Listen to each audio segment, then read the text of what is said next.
Hi, I'm Nick Crooks from Browning Fishing UK, and team fishing has been a massive part of what keeps me going, and from a young age right up to present, team fishing's always been the thing for me that makes me want to get up and go angling.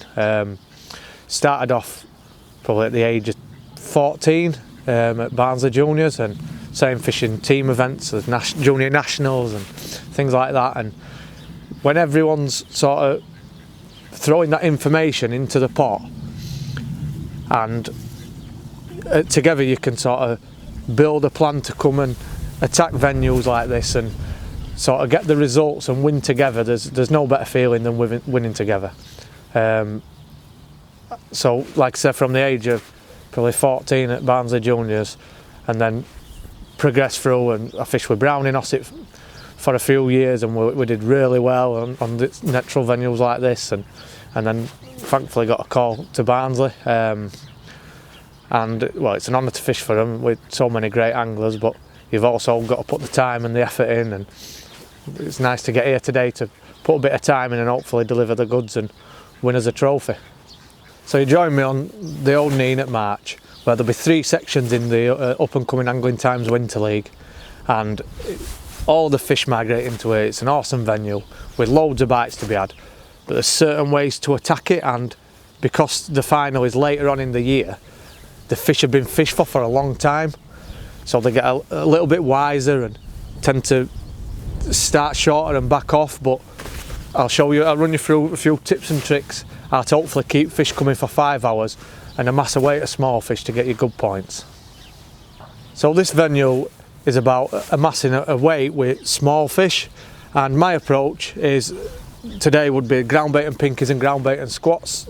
Bread is another option here, but personally for me I go for the ground bait and pinkies and ground bait and squats, as it's not too selective, so there's quite a lot of perch, there's odd nets at a good rud and skimmers here, and for me, by just fishing bread, it might be a bit too selective on a team event where you just need to catch whatever's in front of you to amass a weight.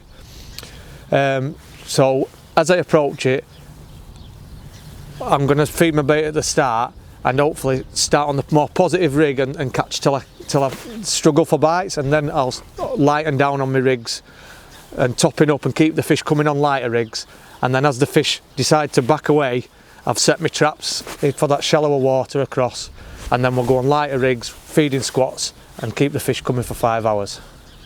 So I'm going to talk you through my ground bait mix, how I mix it, and what I'm trying to achieve by what I'm feeding. So I've gone for the black roach and the Champion's Choice number 1.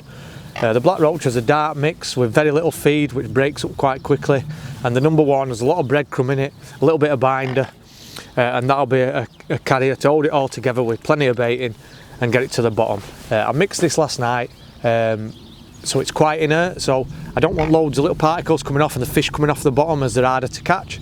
So when it's a numbers game, if you can pin the fish to the bottom and fish a really positive rig, you can catch them a lot quicker. Once they start coming off bottom and you have to change your rigs or you miss bites, then you're just not efficient enough. So hopefully we'll try and feed it positive and fish positive rigs for as long as we can.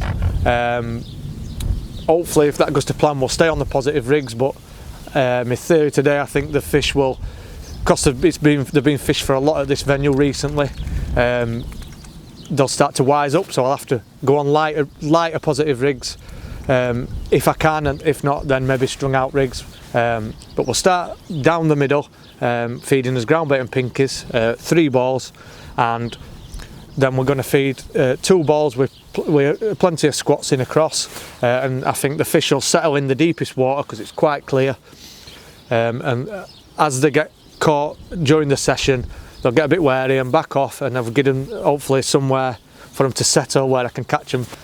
So I'll talk to you a little bit about the depths I've got on different swims I'm fishing today. I've got 4 foot of water down the deepest, down the middle, and that's the deepest water in my peg. So I reckon the majority of the fish are going to sit here, and your better fish will probably be caught here. And then going across, then I've found 3 foot, which is about 1 metre from the bank, and that's where I'm going to start with my squats when I first go on it, and hopefully them fish don't get pushed into even shallower water, but it'd be nice if I can hold them in 3 foot of water.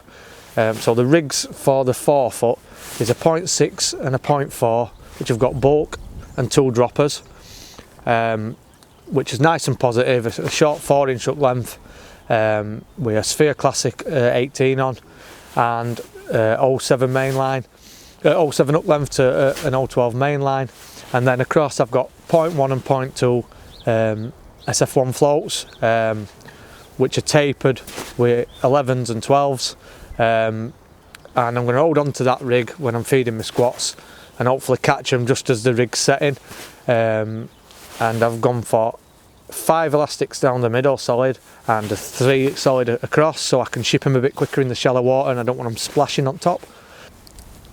So with this type of fishing you've got to be proactive, so because you've got to catch large numbers, you can't just sit and hope that it's going to happen. So by picking up your catapult regular or topping up with little balls regular full of pinkies or squats or whatever you decide to fish, little things that keep fish coming in and out of your peg and hold them for a bit longer. You can't just rest on your laurels and think I'm going to feed it at the start and plunder them all day. That just doesn't happen at these venues. They've seen it all before. So I'm going to keep topping up and hopefully keep drawing a few fish in and loose feed a bit of bait just to sort of bring fish in from a bigger area and hopefully pin them with that small ball over the top with my positive rigs.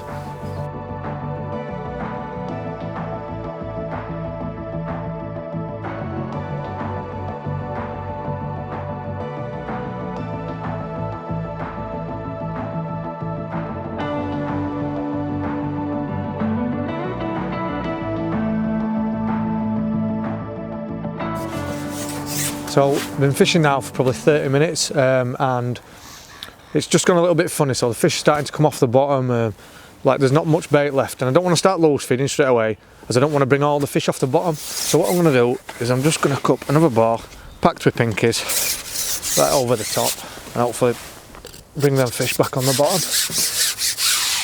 And I'll try and do this for as long as I can.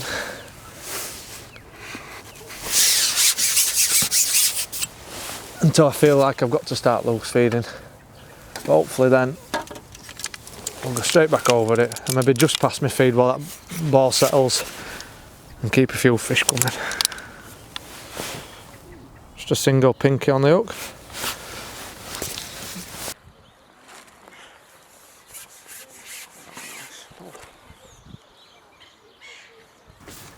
So my thinking behind fishing how I'm fishing at the minute is that I've cut the initial feed in, and so all my bait is on the bottom, and at the minute I'm trying to keep them on the bottom for as long as I can. As the fish get wary, they're naturally going to come off the bottom. But what I've tried to do then is just top up with a little pack ball of bait, put them back on the bottom, and hopefully then we can catch them on the bottom. But if I feel like we do need to introduce some bait through a catapult, then I will, but whenever I can catch them on the bottom, I feel like I can catch them a lot quicker on the bottom.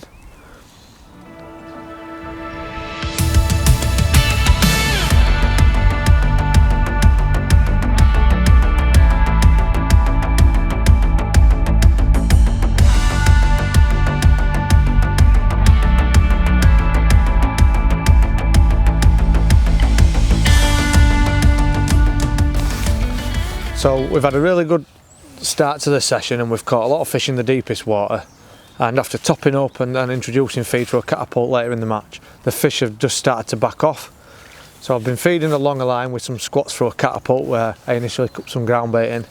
So we're just going to drop in on that now, and hopefully the fish have backed off over the bait and we can keep the fish coming now.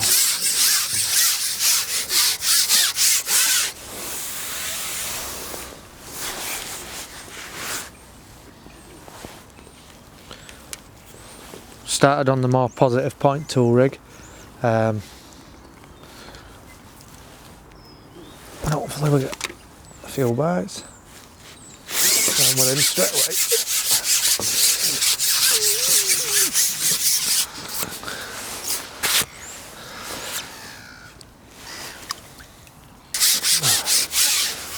So how I've got this rig is obviously my droppers, like I said, are spaced 11s, but they're quite tight together, so when I hold it, it sort of exaggerates the bite. And what I've had is a lot of fish just holding me shut up, so the float, instead of settling, just lifts slightly. and most of the time they're the ones that you just don't miss. So although you do get bites where the float will sail away as you're holding it, you also get a lot of lift bites. So by having them shot together, when they're holding it up, they're actually holding 2 or 3 shot as opposed to 1. And it just enables you to see, like, to read your bite on your float a little bit better.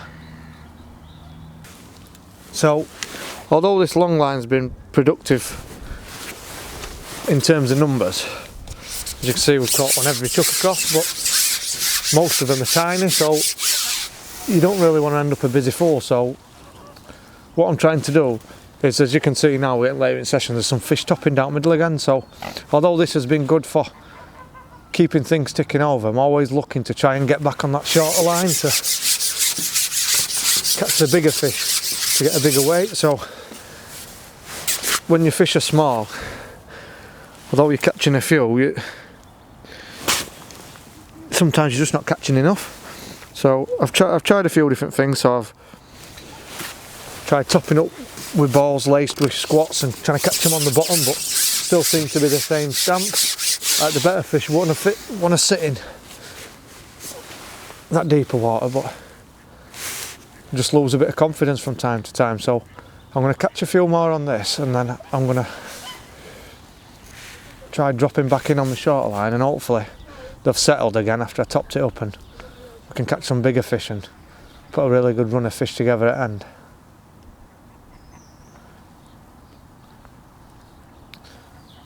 To do well in competitions like this, catching one every chuck sometimes isn't enough, as daft as that may sound. So you're always trying to do things to up your stamp. So leave them chipping back now. A tiny, there's the odd better one mixed in, but I'm definitely going to be looking to come back over my middle line soon and catch a few more this last hour or so.